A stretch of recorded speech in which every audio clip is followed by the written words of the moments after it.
দক্ষিণ চীন সাগর বিশ্ব রাজনীতির এক উত্তাল ক্ষেত্র। আধিপত্য প্রতিষ্ঠার এই লড়াইয়ে একচেটিয়া উপস্থিতি নিশ্চিত করতে চীন নিচ্ছে একের পর এক পদক্ষেপ। এবার সমুদ্রতলে গড়ে তোলা হচ্ছে এক অভিনব বৈজ্ঞানিক গবেষণা কেন্দ্র, ডিপ সি স্পেস স্টেশন।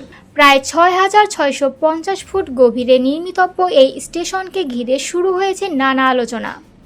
চীনা একাডেমি অব সায়েন্সেস জানিয়েছে ২০৩০ সালের মধ্যেই গবেষণা কেন্দ্রটি কার্যকর হবে। ৬টি বিজ্ঞানী মাসব্যাপী অবস্থান করতে পারবেন সেখানে। লক্ষ্য সমুদ্রের তলদেশে জমে থাকা মিথেন হাইড্রেটের মতো প্রাকৃতিক গ্যাসের উৎস বোঝা এবং পরিবেশগত পরিবর্তন পর্যবেক্ষণ।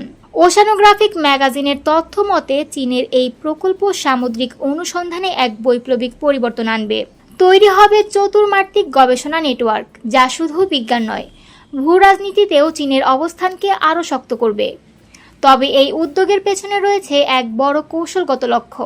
দক্ষিণ চীন সাগরের মালিকানা নিয়ে তাইওয়ান, ভিয়েতনাম, ফিলিপাইন, মালয়েশিয়া ও ব্রুনাইয়ের সঙ্গে বিরোধে রয়েছে চীন।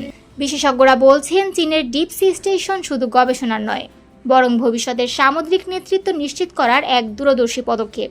এটি হবে এক স্মার্ট টেক প্ল্যাটফর্ম, যেখানে প্রযুক্তি, পরিবেশ ও নিরাপত্তা মিলবে এক বিন্দুতে।